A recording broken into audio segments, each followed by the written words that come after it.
How's it going, you beautiful bunch of bakers? Hope you're having a great day so far. Welcome back to the channel. Today we're updating our pita recipe. It's even easier and even better now. So let's get in the kitchen and get started.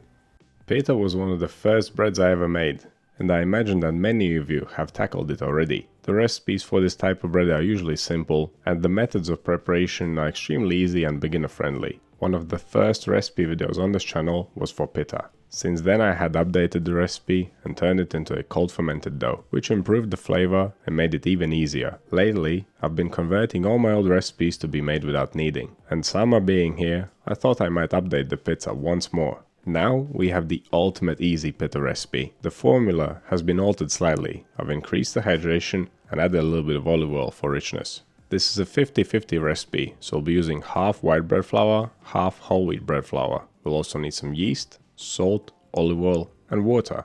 When it comes to the equipment, we'll need something solid to bake our pitas on. You can use a thick baking tray like this one, but I will actually use my baking steel. We'll also need a bowl, scales, a dough scraper, a temperature probe and a rolling pin.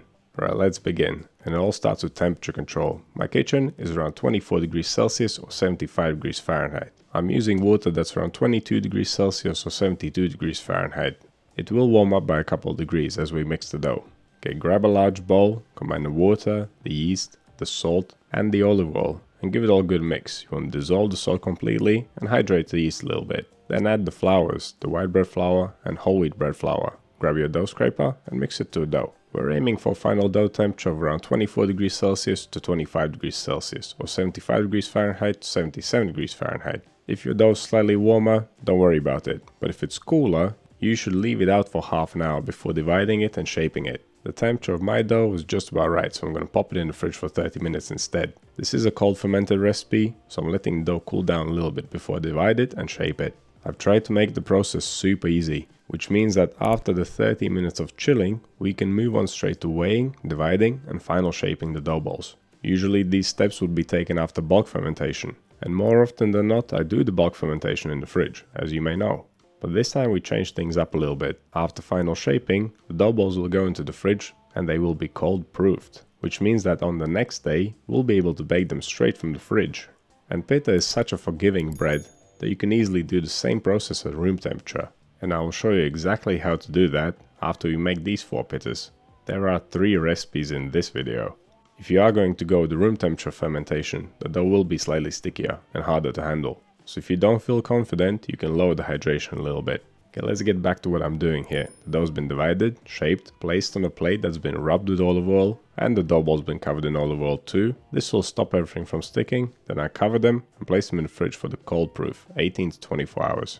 It is the next day. I'm preheating the oven to 240 degrees Celsius, 465 Fahrenheit, fan on. And I'm also preheating my baking steel. If your oven doesn't have a fan, go for 260 Celsius or 500 Fahrenheit. Once the oven is preheated, remove the dough balls from the fridge, dust them generously with flour, flatten them slightly, and then roll them out using a rolling pin. You can make them round or oblong, it's up to you. You don't want to roll them very thin, or else they might not puff up very well. And the same goes for when you make them too thick. If you look at the flattened dough balls, I'm rolling them out to about twice the area. If you don't feel confident about this, I would suggest rolling them and cooking them one by one. That way, you will find out the perfect thickness very quickly. But if you've done this before, you can roll them out all at once and stack them on top of each other, and then bake them one by one or 2 by 2 or however many you can fit in your oven. I like to bake them first with the seam side down. As I'm handling the pita and rolling it, I always note which way it's sitting. Okay, pop it in the oven. They'll take no more than 3 to 4 minutes of baking. Don't expect a lot of color. If you wait for the crust to go brown,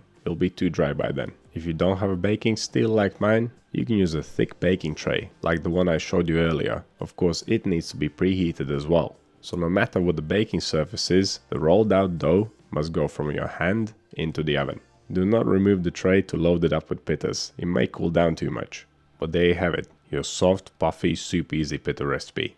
I don't think it could be any simpler. This may be the last pita recipe on this channel, which makes me kind of sad, but who knows, maybe I'll think of something new. For now, this is the ultimate version of it, at least in my experience anyway. Let me know if you have tried my previous pita recipes, and what is your favorite type of pita? What's your recipe? Let me know down in the comments. This may sound like the end of the video, we're only 5 minutes in.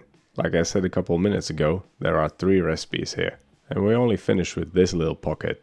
Now we'll move on to the room temperature fermented pita, which uses pretty much the same method. The only difference is that it takes a lot less time. But instead of making 4 little pitas, we'll make 1 gigantic one.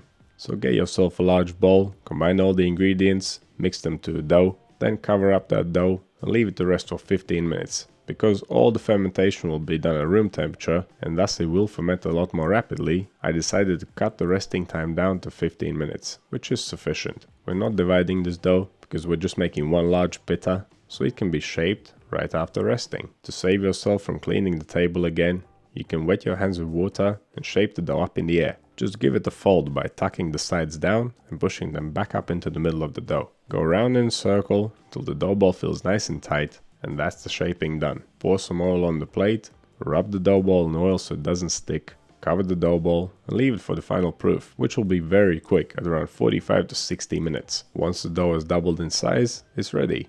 The following steps are the same as previously.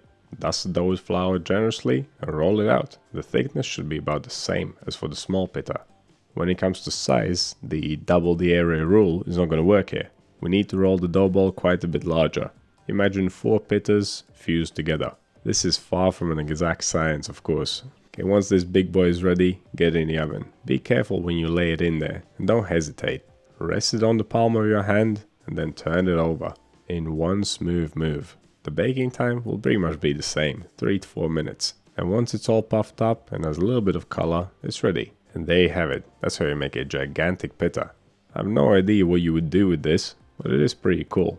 The main thing I wanted to show you here is how to get it all done very quickly at room temperature. We only rested the dough for 15 minutes after mixing. Then we shaped it, let it proof for 45 to 60 minutes and baked it for 3 to 4 minutes.